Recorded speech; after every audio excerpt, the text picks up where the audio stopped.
రాజ్ కుమార్ ఎట్టకేలకు పోలీసులకు దొరికాడా? ఈ దుర్మార్గుడు పోలీసులకు చిక్కాడా?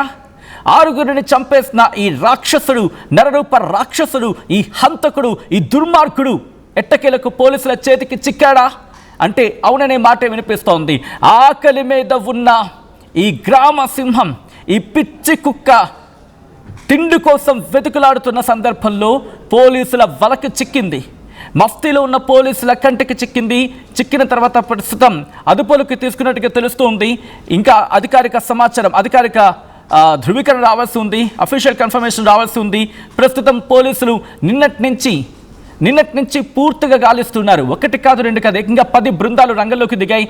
ప్రతి డీటెయిల్స్ని ట్రాక్ చేస్తూ ఉన్నారు. నిన్న డీసీపీ మాట్లాడుతూ కూడా మరి ముఖ్యంగా నిన్న ఒక 6 గంటల వరకు, నిన్న ఉదయం 6 గంటల వరకు అతగాడికి సంబంధించి ఆ లొకేషన్స్ని ట్రాక్ చేశారు. కారు మీద వెళ్తున్నట్టు సంవాట్ ఏదో ఒకటి 6 గంటల వరకు లొకేషన్ ట్రాక్ అయితే అయింది. ఆ తర్వాత నుంచి స్విచ్ ఆఫ్ చేసేసాడని, ఆ తర్వాత రకరకాలుగా ఇతగాడికి సంబంధించి ఆ ఇన్ఫర్మేషన్ గ్యాదర్ చేసే ప్రయత్నాలు చేశారు. కానీ చాలా కష్టతరమైంది. ఎట్టకేలకు తెలంగాణ పోలీసులు తామంటే ఏంటో ప్రూవ్ చేసుకున్నారా?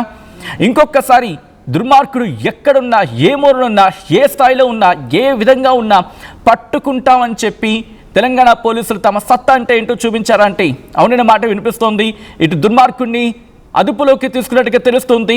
ప్రతి వాహనాన్ని, ప్రతి వెహికల్ని, ప్రతి అణువణువుని గాలించారు పోలీసులు. 10 బృందాలు రంగంలోకి దిగి అణువణువుని గాలించాయి. నిన్న వాళ్ళ కుటుంబం మాట్లాడుతుంది, వాళ్ళ బాలిక మేనమామ మాట్లాడుతూ ఈ దుర్మార్గుడిని పోలీసులే 55 రోజుల పాటు పట్టుకోకపోవడం కారణంగానే ఇటువంటి దుర్మార్గానికి పాల్పడ్డాడు. వీడిని విడిచిపెట్టకండి, వీడిని విడిచిపెట్టద్దు, మాకు అప్పగించండి, మేము చూసుకుంటా ఉంటూ ఉన్నారు.